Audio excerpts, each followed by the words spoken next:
Anyway, any questions? I have a question. It's about the distance course they're supposed to watch and observe. Oh, I know yes. I know it's still coming up, but what's the best way to go about finding a course that we Oh, could, to actually review? yeah, to review that we could Yeah. jump in on for one time? Yeah, there's I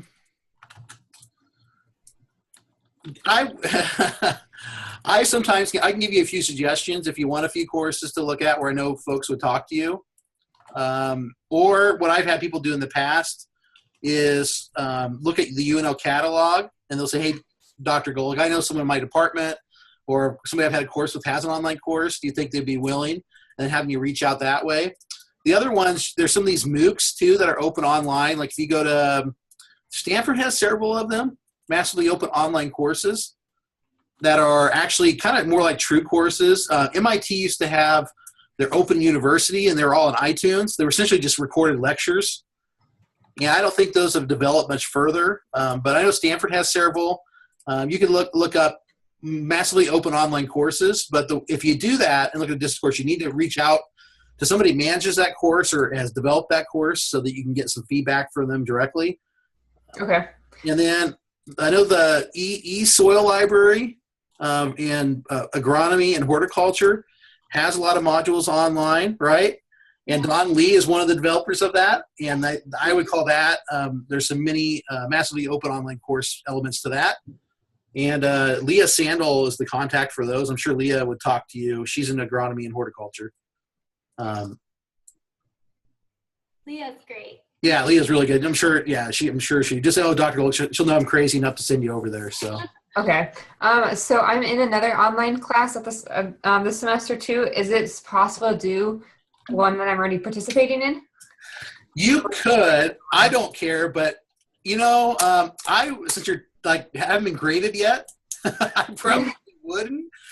Well, I don't know. I mean, you could. It depends on who the instructor is. I won't give you recommendations online with everybody else, but okay, it's feedlot nutrition and management. So it's with Jim. It's through the animal science department. you could, but my general recommendation would be not to, just in case. Like you go, you start asking questions about, why do you do it that way? And the instructor goes, maybe I'm getting evaluated here. So. Yeah. Okay. So then in the video for last week, you had mentioned that Central Community College has some that you're good to watch. My office is actually located across the street from Central Community College. Mm-hmm. So if there's any good ones through there, how would I find them? Is it just a matter of looking through their course catalog? Yes, and my mother-in-law is actually one of the deans at Hastings CCC. Oh, okay. And so I can ask her if there's any available that people can get into too. I'll text her tonight. Okay. And see if she has any comments, because I know they have some online business courses, and she used to teach a couple of those. So I don't know what the status is at the moment of some of those programs. Okay. So they have several when I looked that you can go and just look at. And then I think they're still up there. I have to look at my notes of where those are, but I can ask her too and just see what's open and available. Okay. So yeah. And they switch. The only problem with that is they switch out instructors quite often for online courses. So yeah. Okay. Perfect. Thanks. Yep. And there used to be like an online beekeeping course too that you could take. I'll have to look that up. I'll think about it tonight when we've got a science fair project with one of my kids. And I think my part of that science experiment is done. My wife gets to do the rest. So while we're sitting at the table, I work at my table. That's why I was making a comment about your washing machine. I work at the kitchen table, even though I have a desk elsewhere. And maybe when we're doing stuff tonight, I'll take a look and find a few. Okay. Thanks. Yep. Holly joined us via video. Look at that magic. Holly Copperfield. She appears out of nowhere. Yep. I had to shut down and start up. It's. Yeah, I've noticed more of that here lately. I don't know if they've done an upgrade or a change in the software.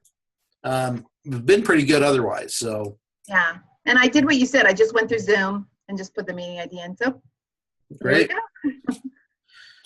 Any other questions? Okay.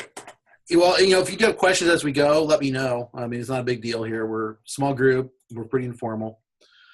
I wanted to spend some time with our time today to talk a little bit about engagement and good instruction. And I think to me, it's, there's some subjective things here. Glynis and others that have taught and done instructional design. It's hard to pin down what makes a really good course. And we're going to brainstorm a little bit today and come up with some of those factors. There's some research out there that you can look and go to Google Scholar and, what makes a great course. And it depends on who you ask and how you ask them. One of the tricks here at UNL, if you want your best student evaluations in a live course, bring donuts the day that they're giving out doing the student evaluations. And actually, a few people in chemistry have done this over the years, and they actually find they just did it as sort of like, let's see if this is true. And some of the younger and older, the story I heard, it stemmed from older faculty member that's been around for 40 years. He said, just bring donuts the last day and your scores will go up. And so some of the younger faculty tried this a few years ago, and that's exactly their scores went up. So I don't know, people are just happier, right? There's a really good study from University of Central Florida. Actually did 10 years worth of research of collecting data from their students. The number one factor on course ratings that affected course ratings, the highest correlation was, did they like the instructor over anything else, right? So there's some subjective parts to this, which is, if you go to My Professor's, Rate My Professor, it used to be called My Professor Sucks. They, so if you ever look at that, they have a hotness scale. That's one of the things they rate the professors on, like right there. So now that's different from what truly makes us learn and be engaged in a course, I think. So we're going to talk about those factors today a little bit. I'm going to try some things like I did last time. If you watched the video, I scribbled on a sheet on a whiteboard and tried to do some things with that. So we'll try that again today a little bit. So let me share my screen, and you can see some, kind of the questions I have on this to go over with you. Before we go into that part where we're actually pulling some things, did everybody have time to look at page 11 of this book, Engaging Online Learner? And if not, I'll pull this up. I want you to take a look at this table. And this table, I know you can't really see it, but it's on page 11. I scanned it for you. If you didn't have time to look at it ahead of time, don't freak out. I mean, we're just going to discuss it briefly here. One thing I found interesting about this, this is kind of a good book too. I didn't force you to buy it in this course, but I've got a few chapter scans so you can get sort of the beef of it and get something out of it for this course. But one thing that I found interesting that was suggested by the authors here in this phases of engagement is sort of like a 16-week plan for engaging students. And I don't know if you read the stuff with it. I'm going to assume you didn't and just looked at the table. But I thought it was kind of interesting that it had spread out over weeks. And it started with sort of newcomer, cooperator, collaborator, initiator, and partner as the learner role, and then what the role was for the instructor. And so I have not modeled my course after this, but a lot of what we're doing, if you didn't know it, now that you've read it, it actually follows just sort of intuitively what I've just learned with students. What do you think of this sort of phases of engagement? I mean, does it seem like a viable thing? Strengths, weaknesses? I thought it was interesting, but I have to be honest with you, I just kind of read through that, so I didn't go too much into the detail coming up with that. Do you see that as, what you're saying is it's progressive, not, and does the keys, do they build on each other? I mean, if you're missing one piece, I don't know. Okay, so 2 points. Yeah, I mean, it's supposed to be progressive is the idea, right? And I'm a big believer in scaffolding, so you help students like build on what they know, and so not only both knowledge and skills, right? I think it's the worst idea is to say we're going to write. What if I told you at the beginning of the course? Okay, next week I want you to build a Blackboard site, and it's going to be 2 modules, and go for it. in case you don't know, we're working up to that, throughout the course. So we're, it's simple. Maybe we're not doing it perfect, but simple as it is, we are kind of working up to that. And that's the very same concept here. So the other part of this, Holly, that you mentioned is, what if you miss a step, right? What you think there's going to be negative effects, or better yet, there probably going to be negative effects. Do you think they're devastating negative effects, as in you can't do step 4 that you're working up to if you don't do some of these things? Any comments on that?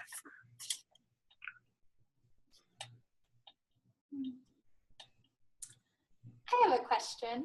Yeah. So I, along with being a grad student, I teach at the community college. And so there's a quarter system. Yep. So what would your recommendation be for using this type of system for a quarter system instead of a semester system? Well, yeah, it's great because, you're going to have to do everything faster, right? Because you cover the same amount of content, right? And the idea is they're heavily, you be doing with live or online? In person. So I teach labs right now. So yeah, everything's going fast, right? Yeah, I think it's harder to do that in a short amount of time. I think you can, but I think you have to do 2 things. One is you have to make it very apparent to the students what you're doing. Like, it can't be just like, oh, now at the end I'm telling you what we did. You got to say, okay, here's why we're doing this. Here's why we're spending 10 minutes a lab or something on it, right? And then I think you have to, the one thing you're going to miss is that sort of reflection time, latency time, right? That we all kind of need. This idea of thinking fast and then thinking slow, letting things bounce around in your head a little bit. Yeah. There's so much data support. When you learn something, you're building neural connections. And that part of letting your mind sit and being away from that task is an important part of that. So I can't tell you, these things are pretty complex things, right? Yeah. And they don't naturally maybe come to us. Someone said you're an introvert. Holly, was that it? Right? Maybe naturally, we all kind of say that, right? Naturally. But, so how long does it take somebody like you to do it versus somebody that's really outgoing and just wants to always be around people? I can't tell you that. So I think it's a major challenge. Now, if you see those students more than once, like another class, you have that progression with the students. It's a lot easier if you have cohorts of students, for example. Then you can build on that. Say, hey, this semester you guys are ready to go. Or maybe if they've done in other classes, right, if you help connect that, it's really important. So I think one of the things we do real poorly in higher ed is in kind of programs like we have in entomology and others that aren't like Teachers College, for example. Right, that they have cohorts and they're taking all these courses, that we between classes, we do a poor job of connecting things for students. It just, I have colleagues that teach very similar courses on teaching strategies and face-to-face classrooms. Very briefly, I kind of know what they're doing. But imagine if I knew you were taking that course and you're all taking it, I could build on those strategies. It's a lot easier in programs that are constructed that way. So I'm rambling, but I think I don't have a great answer. I think it's a lot harder than a short amount of time.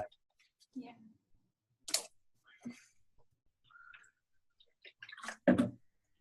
Other comments on what we've talked about related to this, or this in general? Well, when you look at that step 1, and that seems to be sort of foundational, and you probably can attest to this more. You might have a student who you're not even hearing from. So you're 2 weeks into the class for whatever reason, especially online, how do you go back and build, that kind of social negotiator type, relationship? Yeah, I will. Well, one of the things I'm going to do, we're in week 6. So one of the things I like to do this time of course before midterm or mid-semester is actually reach out to everybody.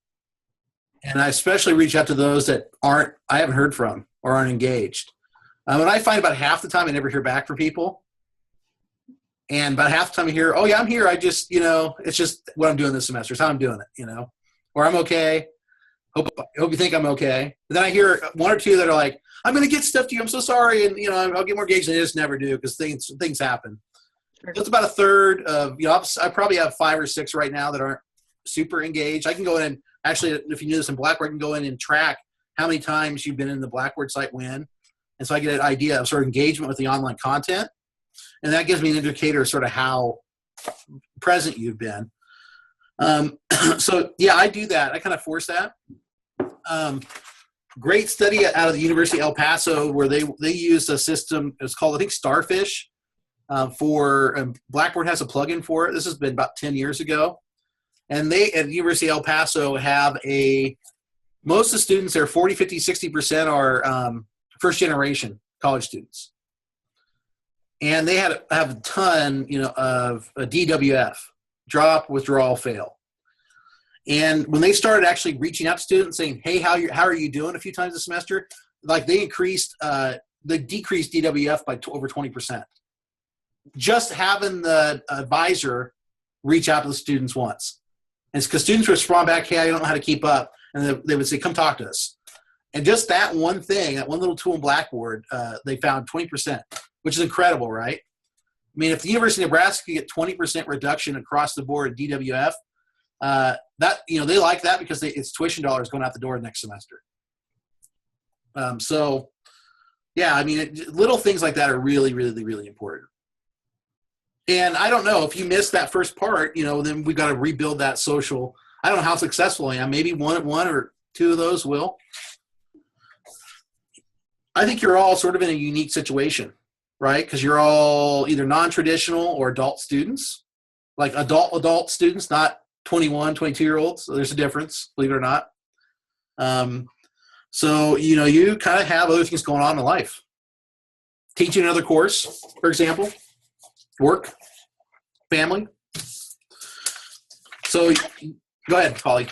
So I know you talked about email. Is there any other strategies that you've heard about, I don't know, that work for engaging some of those? I mean, I think email's perfect and I don't know. Yeah, there are some, there's push notification systems. Blackboard has it, I don't think it's turned on, where you can push out to the students. And Canvas, the next software, I won't teach this course again in Blackboard, we'll be on to the new software. It has those abilities built in. Where students can check in or check out of them, where you can say they get a text message sent to them. And I'm old, like I hit 40 this year. I'm a Gen Xer. I'm old news.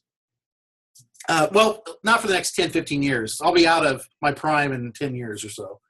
But the work prime, I've been past prime and many other things at this point. But I don't know if you knew this, but they would rather have a text message than email. A lot of them don't read email. Right? My students and I that are younger, we text a lot. Or I get on my computer and I type and text. I mostly do it through iMessage.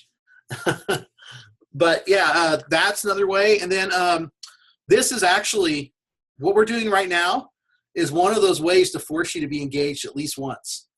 And if I felt like I could get you here all 3 times, I would make you do it. But I feel like I have the obligation, since this course is delivered via distance, that I can't force you to all be here every time. It's just too hard.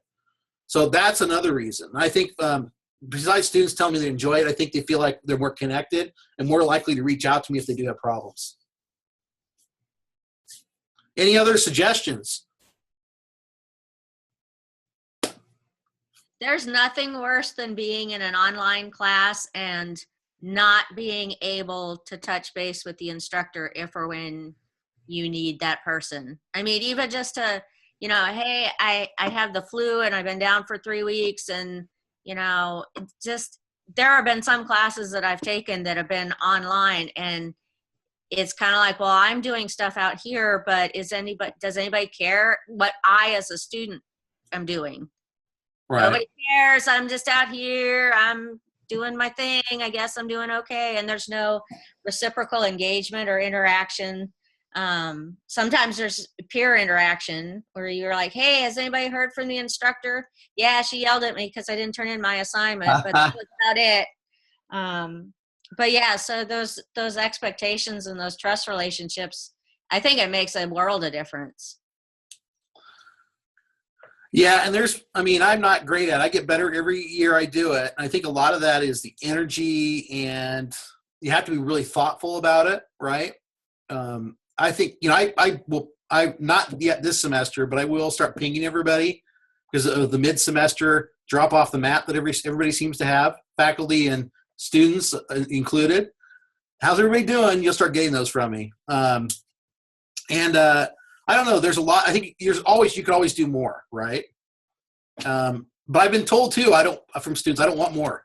Get out of my face. So it just really depends. But certainly being in a class that nobody, like you're just like talking to a robot or like you said, dead space, it really isn't fun. Not engaging anyway. Any other comments about that graphic table?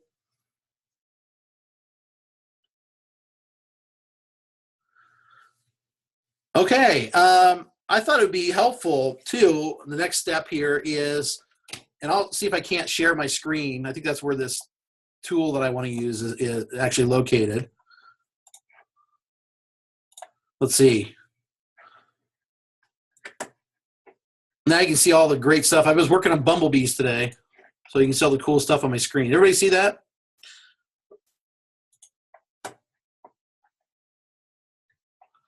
All right, so I'm not super adept with this tool yet, so I apologize. One of the things we're gonna do, let me do it. All right, here we go. I think I'll just type it in here.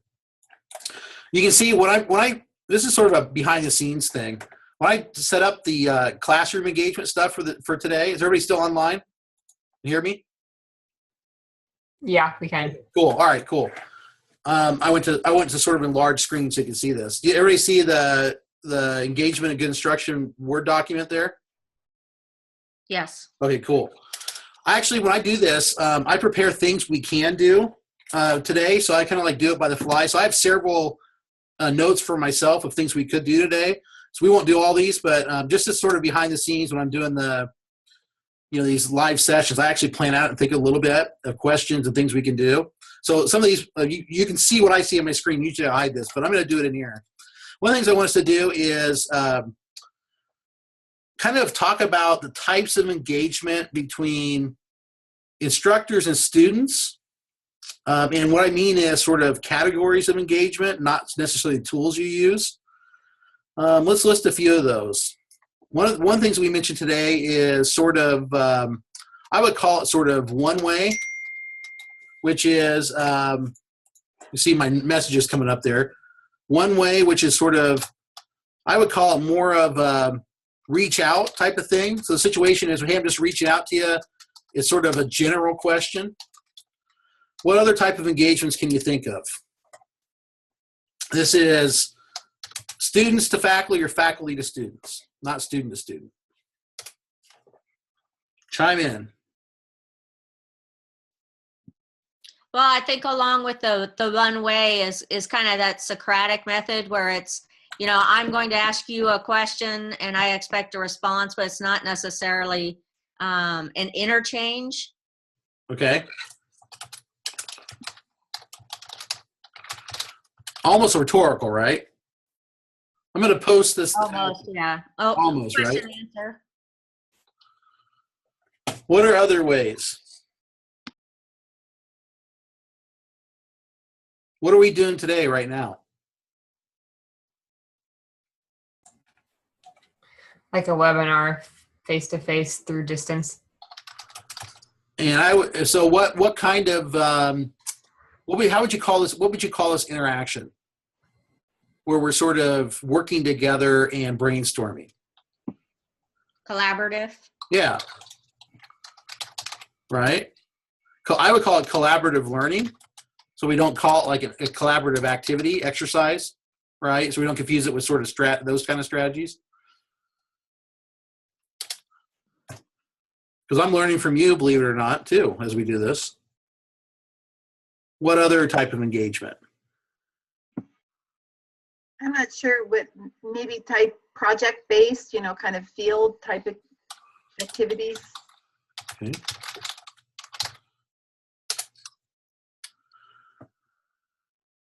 Any others you can think of?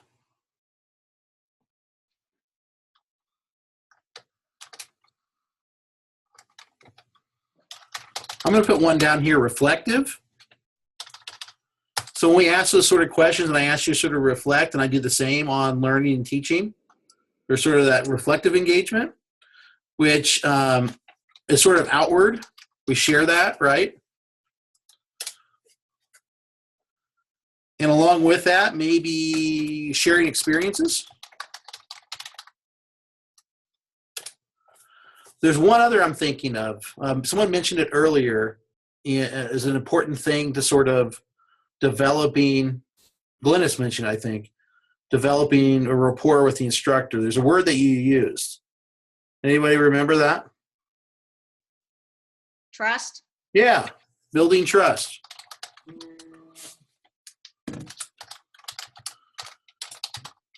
Okay, so one of the reasons why we do some of these icebreaker exercises is to build that trust, right? We're getting to know each other. You get to use the tool. We start building. Today, we're building a little trust as well. Yeah. All right, now what about student-to-student ones? Student-to-student interaction. I think discussion board would be a big way, just communication back and forth. What do we call that type of discussion? There's a name for it, communication.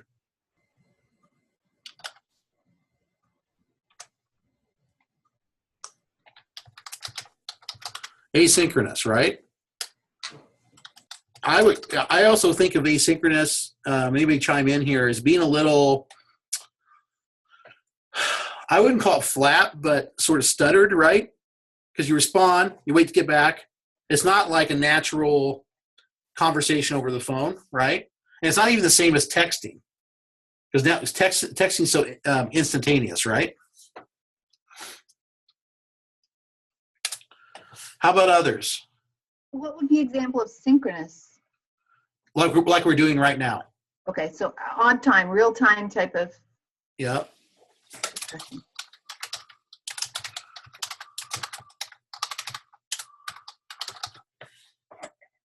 I can't spell worth a darn, so just ignore that.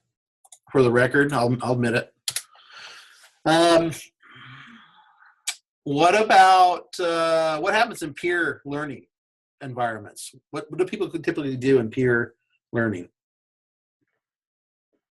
Well, I feel like I'm being redundant on this, but I think that sometimes when you're working with group projects, there's feedback that you're giving and receiving as you're collaborating on a specific task. I would call it like critique, right? Or constructive feedback, right? Is one of those parts of that, to give it a more distinct, that whole idea of sort of, the relationship, right, is sort of, I show you something, we talk about it, or we're building, even on a project, there's some of that. What about going with number 6, sort of trust building, right? Supportive. I think that's one. I don't know how, well, then we'll go to the next question here. But I think that's one that is kind of important. And we're going to do a little activity with that here shortly as well. Any comments on any of these in the student-to-student side, or others to add?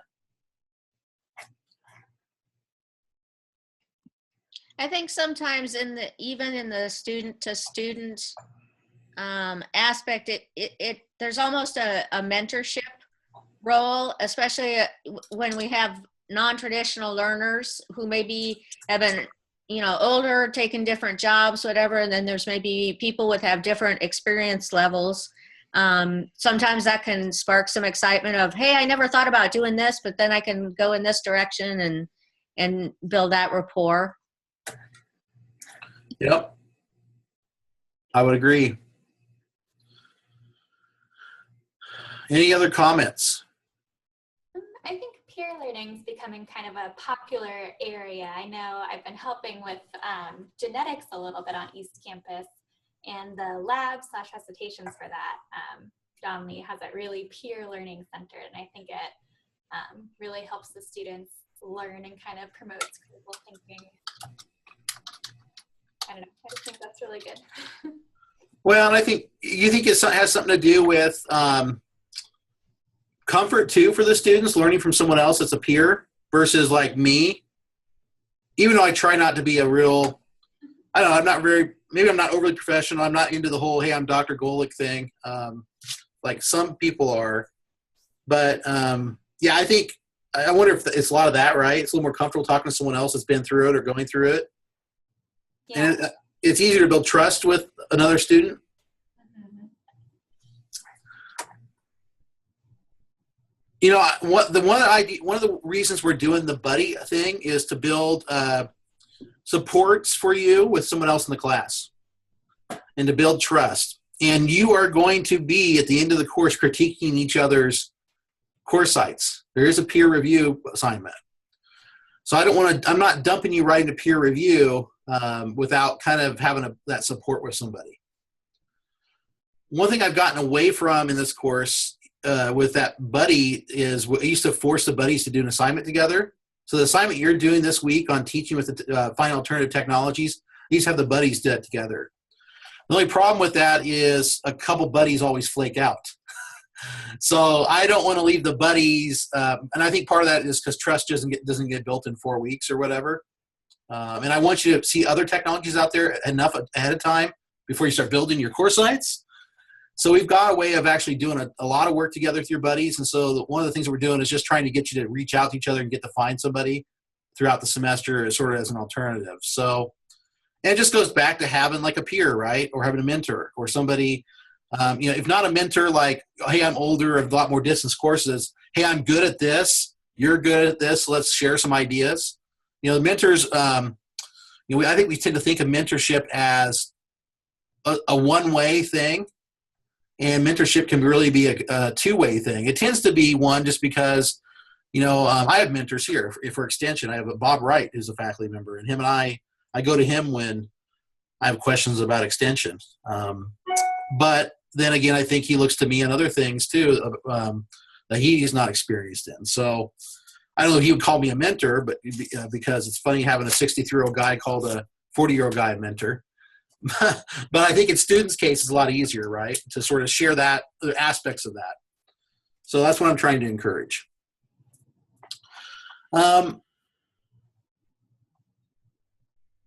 So we know engagement is incredibly important. We're assuming it's incredibly important. Does anybody disagree with that statement? If you do, you're failing that part. At this point, I want you to feel like you are. You think it is. What are some barriers to engagement in an online course, either with student to student or student to faculty, faculty to student? Anybody want to shout out a few, and I'll take some notes here. Well, I think obviously being there, you know, being present, being able to be face to face, sometimes people are just more comfortable with that. And I think sometimes along with that, there's kind of the issue of time. I don't know, maybe that's a separate issue, but time that you have available, time that someone else might have available, and just conflicts in that regard. And kind of along what Holly said, you tend to just not be able to see everybody and get in to know them just by there's more of a barrier when you can't see them face to face. Because even if you're typing a discussion board about and letting people know about yourself, it's still not the same as verbally hearing it and physically seeing it. Those are very good. I would agree with those statements so far. Not that I have to agree. Not that you have to think that me agreeing is great. How about others? Well, it's kind of, I mean, I think it's sort of common. I mean, we know each other from previous classes, but, you know, like you were saying at the beginning, when I couldn't get online, there is that level. I often think about this from online learning with high schoolers. You know, there is that level of trust. You know, do I trust you're actually doing this? Do I trust you're engaged? Because I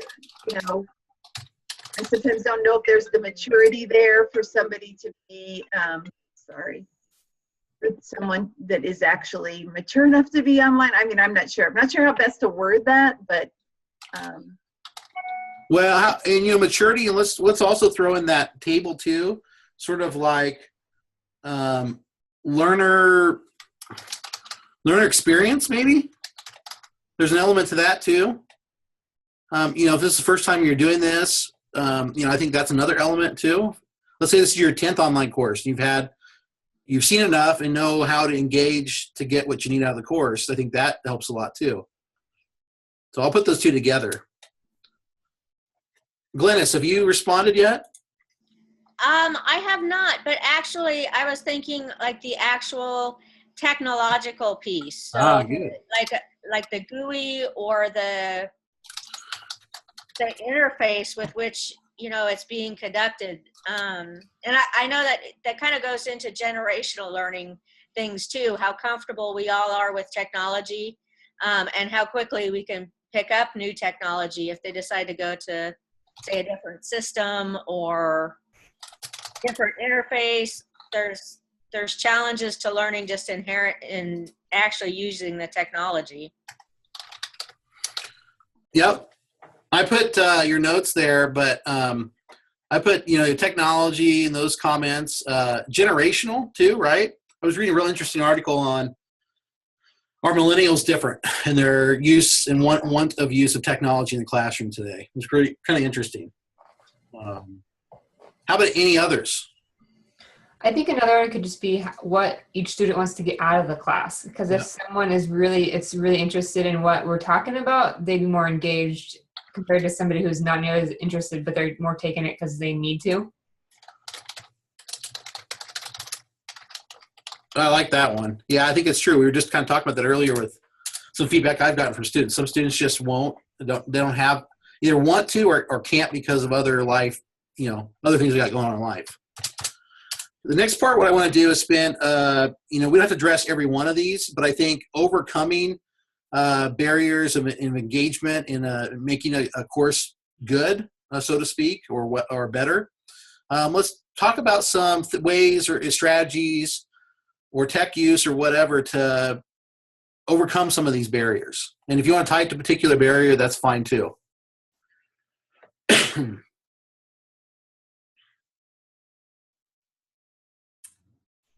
these can sort of be general ideas. They don't have to be like a specific thing. That's kind of actually more what I'm looking for. It's more like some of the things we talked about today.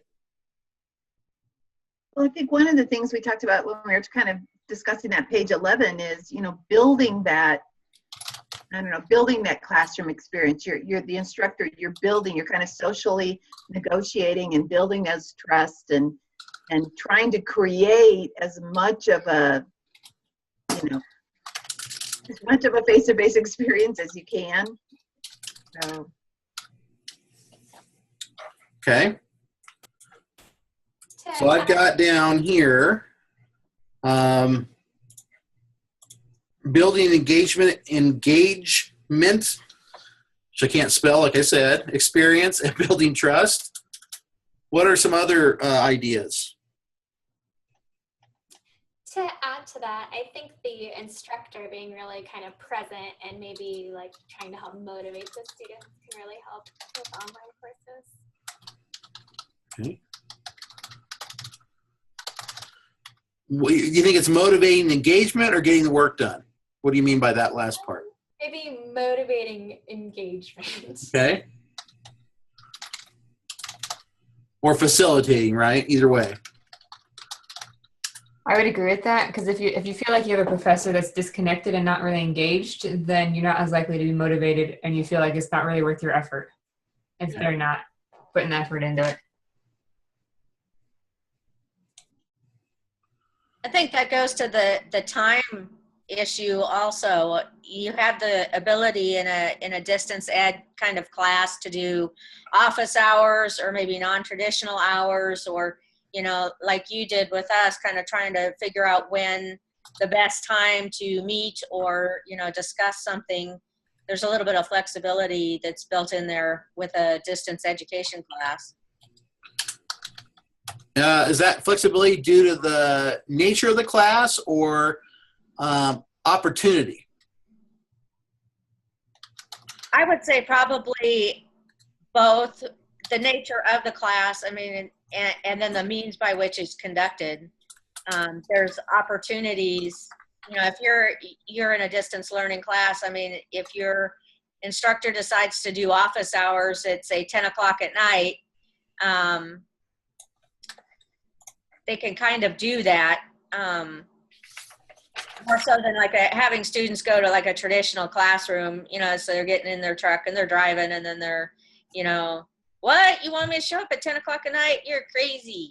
But a lot of, especially for non-traditional students, a lot of us, you know, we have full-time jobs and then we have kids and we have families and stuff. And so then they're all in bed, 9 o'clock, 10 o'clock at night is our prime time to get something done as far as our learning environment. So. Yep, I would agree. I think that's I think one way, I don't know if I approach it in enough opportunities, but I certainly try to do different opportunities so that there's, you know, as many ways to hit folks as possible. I think it's important, right? The last one I would put on here would be frequency is important, right? So there's enough opportunity. And I guess my thought on this, and if others chime in, would be that it's sort of like it's like almost like casting a net and hoping you catch a few fish or catch one of every species of fish or whatever.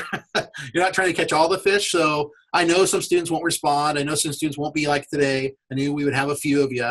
But my idea is there's enough opportunity, enough frequency that's why we do it once a month, essentially, to keep you engaged. Any comments about any of these barriers or overcoming the barriers? I have a question about frequency. So this is a little different, but what would you recommend for general, just kind of like emailing students, just like weekly updates? Like what are your ideas on that? In a course like this, once a week would be ideal. And you notice you'll get something usually on Sunday. I'm usually working on Sunday afternoons. I think that tends to work pretty well. The reason why I think it works well in a class like this for your age group or your level of students is because if I sent you 30 emails a week or even 5, you're probably going to ignore number 3 or 4 in there.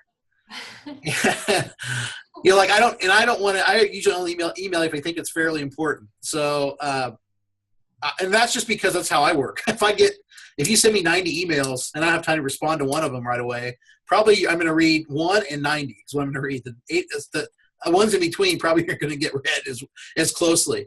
So yeah, I think it's important. Now, in the course, like you're teaching on a quarterly basis, maybe it's twice a week because you're having so much you're engaging with, or you're scheduling certain types of emails. Maybe week 1, or on Sundays, you say, here's an overview of what we're going to cover this week. And midweek is, we always have lab quizzes on Fridays, for example. You might email people Wednesday saying, here's the important things to remember for Friday's class. So you're sort of prompting students to start preparing, right?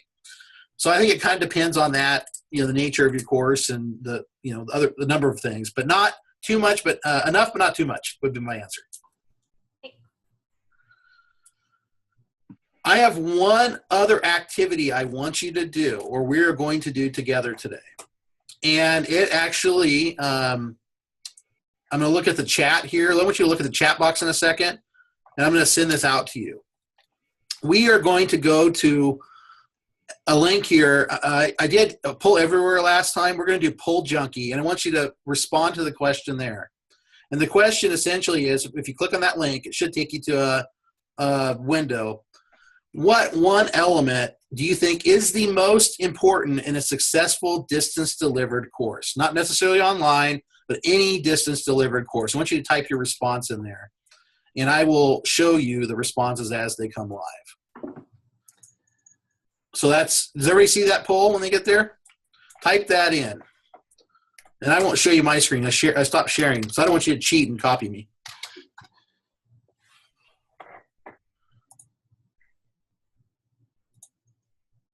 And then I'm going to pull up live the results as they come in.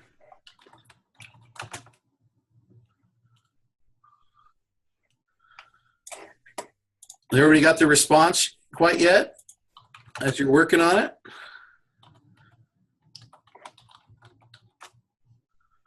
We got one more coming in. All right, there's all of our feedback with the 4 or 5 of us. Everybody see that? What is the one thread that is consistent in the response here? We obviously have all different responses, but they all get to one thing. Interaction and communication. Yeah. That element of feedback between each other, right? And I don't think it's any surprise when after today, after we went to talk to each other. I mean, I think this is probably the obvious ending part of today's conversation, right? Should be pretty apparent, but I think it's that idea of just that part of things that tend to me get left out of these online courses or distance courses. It's that feedback and interaction, that instructor presence, that communicating between students to students, instructor to students. It's incredibly important to the good part of this course or any course. Any comments on that or other ways to enlighten us and think about this?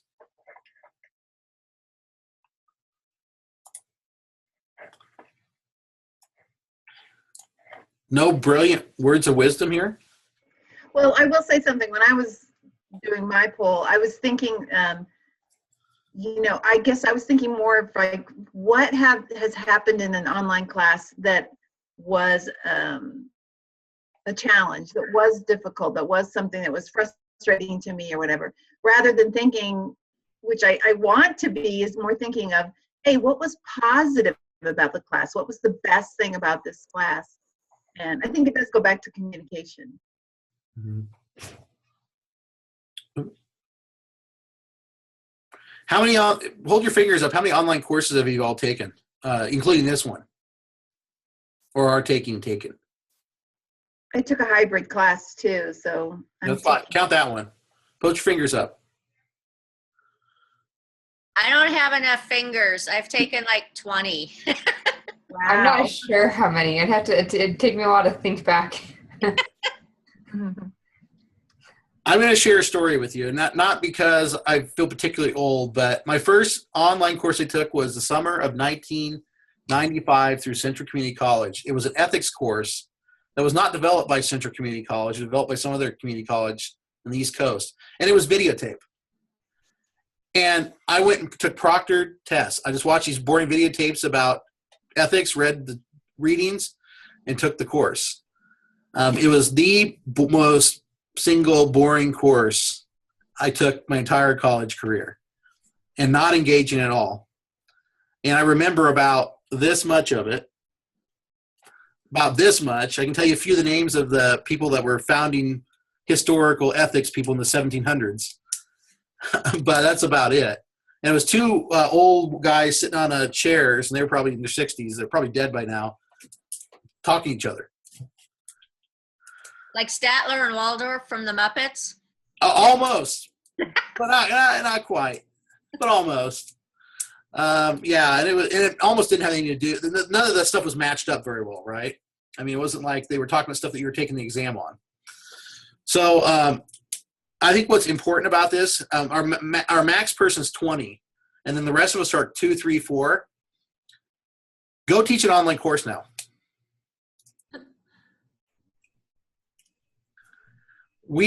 Most of us haven't really grown up in that environment. And if you were here last week and went through our live session, we talked about how many students are taking online courses now. So, there's a need for us to see good online courses, right? Or at least learn from bad ones, if nothing else. So I think that's the point I want to make, is all these things are incredibly important. And how do you do that when so few of us have participated in that, or we've done it so few times? That's the Socratic rhetorical question that we'll end with today. Something to think about. Be interesting for somebody to write a paper on this for the final paper, perhaps, on preparing faculty to teach online courses. Be kind of interesting. With that, we met for exactly 1 hour, because before we started at 3:04. you're all free to go. You're all going to get credit. Give me probably till a few, like 2 or 3 days to get this up. You only have to attend one of these as a reminder. You want to attend more, that's great. Are there any questions, parting things? You can sign off if you're ready to go. I'll stick around for a minute too for anybody that has more questions or comments. I had a question about the final. Yeah. So developing our course modules. So I have more recent experience with Canvas. Uh-huh. Would it be possible to develop something for Canvas? We'll have to talk to Sarah in the class. She's an instructional designer. If she can build us course shells, she asked me if she could do it. And I said, the caveat is you got to teach everybody else how to use it. So I'm going to make her do that. But if she's willing to do a course shell, then I'm willing to let you guys use it in Canvas. The only thing you have to do is I'm going to get everybody's shells in Blackboard. But you have to make sure people know how to get to the Canvas site. And you've got to enroll them into your Canvas site. Okay. So, because I'm not going to do that, but because it's too much logistically too hard for me to do that twice. So yeah, that's the rule. That's if Sarah can help us with that, and if you'd rather do that, I'm okay with it. Okay. The main reason I'm interested in that is because I think what I'm planning would be really relevant for genetics, and Okay. I'll be teaching genetics this summer for Dawn and kind of helping out with that. So I'm thinking, we could kind of incorporate this as like an extra topic in genetics. So then it'd be helpful if we're already on Canvas. Oh, that'd be cool. Yeah, I'm okay with that. I'll talk to Sarah about it tomorrow or something. I'll email her and see if she's willing to do shells for everybody, and then for those that want to do it, then it'll be okay. Okay, thank you. All right. Yeah, no problem. Any questions, Melinda? Nope. I think I'm good. Dennis, are you good? I'm good. All right. I thought maybe you're like already checked off. You're like, forget it, man. I'm out. So No, I had trouble with the mute unmute button. well, everybody, if you're local and can get outside, get outside. My gosh, it's not good. It's not as nice as it's going to be next week, but it is sunny. And that counts a lot this year. All right. Take care, everybody. Thanks for being on. Thanks. Bye.